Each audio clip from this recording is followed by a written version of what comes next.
Subhash park के पास सड़क खराब होने से स्थानीय निवासी खासे परेशान थे। यह सड़क 3 वर्ष पूर्व भी बनी थी, परंतु घटिया निर्माण सामग्री का प्रयोग होने के कारण यह कुछ ही महीनों में टूट गई थी। उसके बाद से यह यथावत टूटी फूटी अवस्था में ही पड़ी रही। ऐसे में स्थानीय निवासियों को सड़क खराब होने से काफी परेशानी हो रही थी। स्थानीय निवासियों की माने तो उन्होंने पार्षद, विधायक से लेकर नगर निगम के उच्चाधिकारियों तक से गुहार लगाई थी, परंतु सड़क नहीं बन पा रही थी।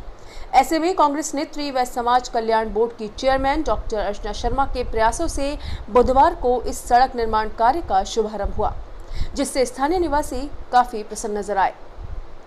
इस अवसर पर कांग्रेस सेवा दल जयपुर ग्रेटर जिलाध्यक्ष रूपेंद्र सिंह चंपावत, रमेश मोटवानी, जय सिंह चौधरी एडवोकेट, अभिनव भंडारी एडवोकेट, राजेंद्र मुदगल, अमरचंद टेलर, राकेश गुप्ता, हरिनारायण मीणा, सुनील चौमड़ व डॉक्टर प्रभा गुप्ता सहित कई स्थानीय निवासी उपस्थित रहे।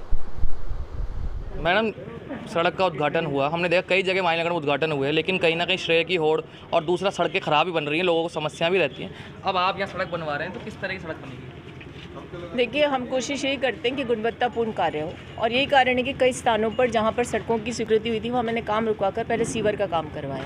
तो जहाँ जैसी अवस्था थी उस हिसाब से काम होना चाहिए, क्योंकि संसाधनों का दुरुपयोग नहीं हो, उसको सुनिश्चित हम करते हैं। हमने जितनी भी सड़कों का निर्माण करवाया कांग्रेस सरकार बनने के बाद, सभी सड़कें जो है गुणवत्तापूर्ण है, और कहीं कोई त्रुटि आती है तो हम उसके खिलाफ कार्रवाई भी करवाते हैं। इस समय जिस सड़क पर मैं जिसका हम लोगों ने आज भूमि पूजन किया है, उस सड़क के बारे में बताऊँ कि शायद 3 वर्ष पहले ये सड़क बनी, और आज आप इसकी स्थिति देखिए, इसको 3 वर्ष पूरे होने से पहले बनाना पड़ रहा है। यानी ये स्थितियाँ इसलिए उत्पन्न हुई क्योंकि पूर्ववर्ती शासनकाल में गुणवत्ताहीन काम ज़्यादा हो रहा था। तो कोशिश यही करें कि संपूर्ण विधानसभा क्षेत्र में गुणवत्ता का काम हो। और देखिए, अभी तक जहाँ तक मैं समझती हूँ, लगभग 25 करोड़ के काम मालवीय नगर विधानसभा क्षेत्र में हुए हैं, और अब आगामी समय में 21 करोड़ का काम सड़कों का भी यहाँ पर शुरू होने वाला है, जिसकी शुरुआत हमने आज यहाँ से सेक्टर 1 से की है। तो कोशिश यही हमारी सरकार की, विशेषकर मुख्यमंत्री महोदय की, कि PWD के माध्यम से सारी सड़कों का निर्माण करवा के जनता को राहत दी जाए। इसमें किसी प्रकार की कोई राजनीति नहीं हो। आपने सही फरमाया। अभी मैं यहाँ से चली जाऊँगी, उसके थोड़ी देर बाद हमारे यहाँ के जो विधायक हैं वो आ जाएंगे, और कई बार तो वो अपनी गाड़ी से फीता निकाल के रिबन भी रखते हैं और उससे काट करके उद्घाटन भी कर देते हैं। ऐसी राजनीति नहीं होनी चाहिए। श्रेय की बात नहीं है, जो राजनीति करता है वो कोई साधु भी नहीं होता, लेकिन संघर्ष जो करता है उसको ही इसका श्रेय भी मिलना चाहिए। जब हम इनके लिए प्रयास करते हैं तो इनकी जानकारी में भी होना चाहिए कि किसके माध्यम से काम करवाया जा रहा है। मैं मान करके चलती हूँ कि जनता समझती है सरकार कांग्रेस की है, विधायक के पास कोष है, यदि उससे काम करवाए हमें कोई आपत्ति नहीं, लेकिन विधायक कोष से इतर किसी भी काम का श्रेय लेने का प्रयास करेंगे तो उसको हम स्वीकार नहीं करेंगे। मैम, सेक्टर 3 गांधीग्राम सड़क बनी थी, इसको लेके कालीचरण जी ने दौरा करा और वहाँ पे सड़क टूटी है, उसके लिए फंड रिलीज करने की बात की है। तो वहाँ पे सीवरेज की समस्या भी है, सीवरेज के लिए आप वहाँ पे क्या कर पाएंगे? देखिए,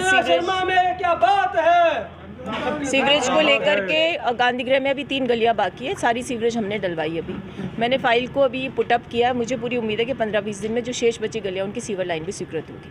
अब ये बात अलग है कि काम शुरू हो जाए, आप पहुंच जाओ, कहोगे मैं मेरे कोर्स से देता हूँ। 35 साल तक आप निर्विवाद यहाँ पर राजनीति करते रहे, तब आपने जनता की सुध नहीं ली, लेकिन जब अब काम हो रहा है तो यश लेने का प्रयास किया जा रहा है। मैं छोटी, बहुत छोटी और ऊँची सोच की परिचायक है ये, और मेरा ये मानना है कि क्षेत्र में कोई भी विकास का काम हो जनता के हित में होना चाहिए, ना कि राजनीतिक उद्देश्यों की पूर्ति। बहुत सही बोला है। आपने सेक्टर 1 में भी कहा था कि सीवरेज जलवाई जाएगी, सेक्टर 1 में कहा था आपने सीवरेज जलवाई जाएगी, लेकिन अभी तक उसको कुछ हो नहीं पाया है। देखिए, सीवरेज लाइन डलवाई जाएगी तो मैंने प्रपोजल पुटअप कर दिए। ये प्रक्रिया ऐसी नहीं होती कि आज कागज़ भेजा और कल काम हो गया, उसका पूरा सर्वे होता है, उसके बाद उसकी NIT लगती है। मैं मान करके चलती हूँ कि इस कार्यकाल में जो हमारा शेष कार्यकाल बचा उसमें जहाँ जहाँ सीवर की समस्या उसका हम निदान कर पाएंगे। मैम, समाज कल्याण बोर्ड की आप चेयरमैन बनी है, कुछ कई वेलफेयर की स्कीम्स हैं जो जनता को पता ही नहीं है क्या है, उन लोग उसके लिए आप अपने क्षेत्र, विधानसभा क्षेत्र से कुछ प्रयास करेंगे, लोगों तक वो समस्या मतलब पहुँचे, योजनाएं उनका लाभ मिले? हम लोग इसके लिए प्रयास करेंगे, अवेयरनेस के कार्यक्रम चलाएं, और विधानसभा क्षेत्र में तो मैंने मेरे सभी जो साथी कार्यकर्ता हैं उन सबसे निवेदन भी किया है कि जहां जिसको जैसी आवश्यकता है उसके अनुसार वो समाज कल्याण विभाग की योजनाओं से जनता को लाभान्वित कराएं। कहीं कोई कमी हो तो आप हमें सूचित करिए। बाकी जनता बहुत जागरूक है, अपने अधिकारों को लेकर के सावचेत भी है। बस दुर्भाग्य मालवीय नगर विधानसभा क्षेत्र का ये रहा कि जनता में एक ही बात रहती थी कि साहब यही एक नेता है यहाँ पर, और यही कारण था कि इच्छा से अनिच्छा से उसी तरफ जा करके और वोट डलता था, लेकिन अब परिस्थितियाँ बदल बदल रही है।